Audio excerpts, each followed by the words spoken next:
Colonel Ali Abdelkarim, armée tchadienne. Mes respects, mon colonel. Mais on se connaît, nous? Nous avons servi ensemble au Tchad. Opération Limousin, 1969. Je suis de passage à Paris et je tenais à vous saluer. Je me souviens pas. C'est normal. J'avais 13 ans quand je vous ai servi de guide. Et à cet âge-là, on se ressemble tous, nous autres. C'est vous qui le disiez. Je m'en souviens très bien. Mais non. Ali. Le petit Ali. Lui-même.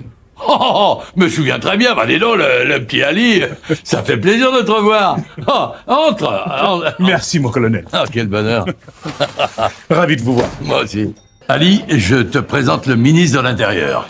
Premier flic de France. Monsieur le ministre, permettez-moi de vous présenter le colonel Ali Abdelkarim. Bon petit gars qui nous a bien servi quand on était là-bas. Enchanté, monsieur le ministre. Enchanté. Votre visage me dit quelque chose. On se connaît. Vous savez, monsieur le ministre, les visages comme les miens, il y en a des milliers. C'est le visage de ceux qui sont battus pour la France. Ont versé leur sang pour un drapeau qui n'était pas le leur. Attention, je ne me plains pas. La République a été très reconnaissante. J'ai une très jolie médaille. Bien sûr. Pour commencer, je vais d'abord dire que le Tchad a libéré la France. Et sans le Tchad, la France n'existera pas. Elle sera absorbée totalement par l'Allemagne. Cela veut dire que ce que le Tchad a fait pour la France est au-delà du simple fait de coloniser un pays. Donc c'est l'audacité, c'est la bravoure des combattants tchadiens qui a fait, si je peux le dire, qui a fait naître la France, qui a aidé la France à voir le jour.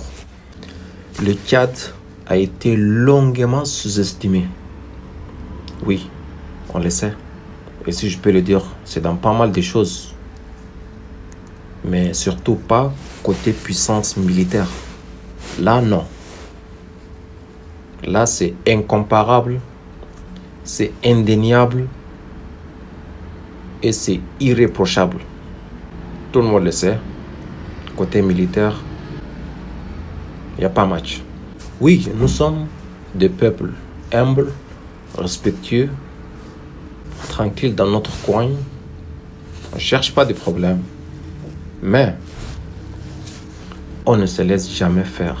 C'est ça le problème. On ne se laisse jamais faire quand il s'agit de défendre notre intégrité, se défendre nous-mêmes et notre valeur.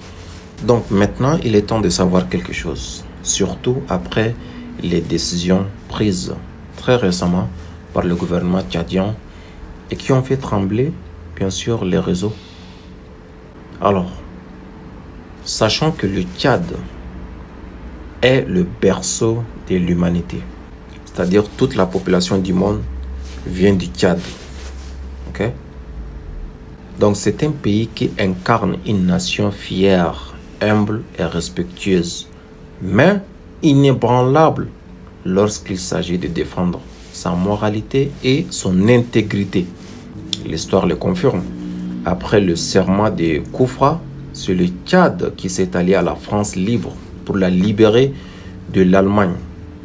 Pourtant, la France, dans son ingratitude, semble oublier que sans cette contribution essentielle, elle n'existera pas telle qu'elle est aujourd'hui. Comme l'a justement rappelé le président tchadien, M. Mahamat Idriss Déby, les propos de Macron reflètent une méconnaissance de l'époque et de l'histoire. Il avait dit qu'il se trompe d'époque. Je crois qu'il se trompe d'époque. Et je peux le dire qu'il se trompe des coqs aussi même. Okay?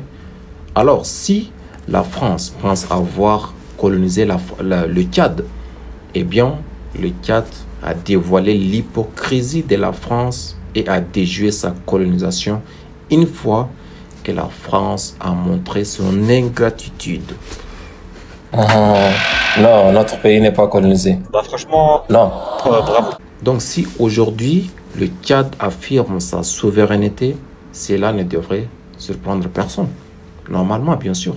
Parce qu'il a déjoué la colonisation et reste un symbole éclatant de résistance et de dignité.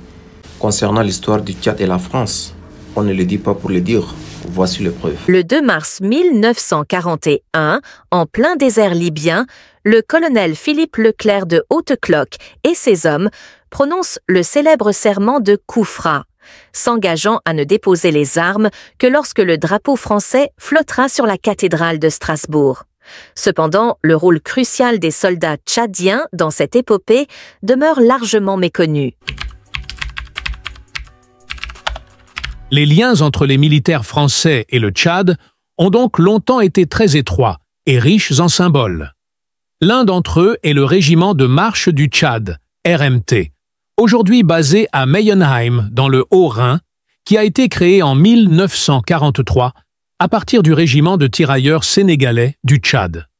Les hommes du RMT, dirigés par le général Leclerc, ont marqué l'histoire en prêtant le serment de Koufra que ce dernier a formulé le 2 mars 1941 en vue de libérer la France de l'occupation allemande, juré de ne déposer les armes que lorsque nos couleurs, nos belles couleurs, flotteront sur la cathédrale de Strasbourg. La courageuse décision prise par le territoire du Tchad, sous l'impulsion de son gouverneur et de son commandant militaire, comblera de joie et de fierté tous les Français. L'ennemi accru. Toi, tu es de quel pays? Moi, je suis du Tchad. Du Tchad?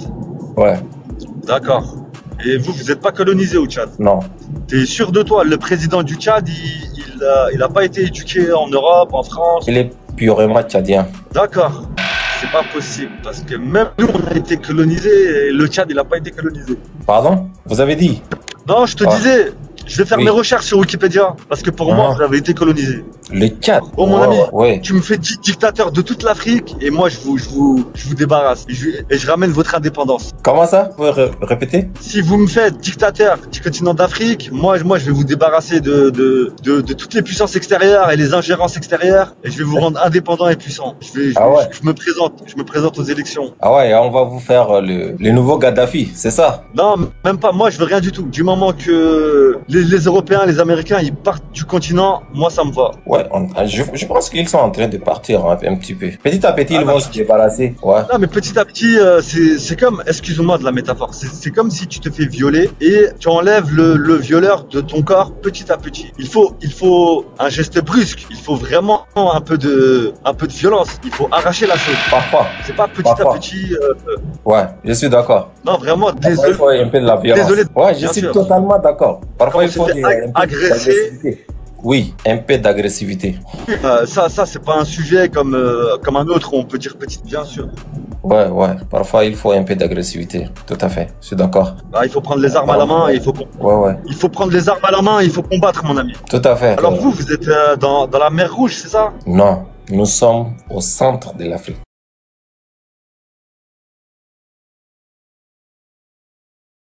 Ce contenu est partagé avec vous. Vous le trouvez intéressant, précieux ou divertissant? Avez-vous appris quelque chose? Très bien, ce fut un réel plaisir. Abonnez-vous et partagez. Merci de nous avoir suivis. À bientôt!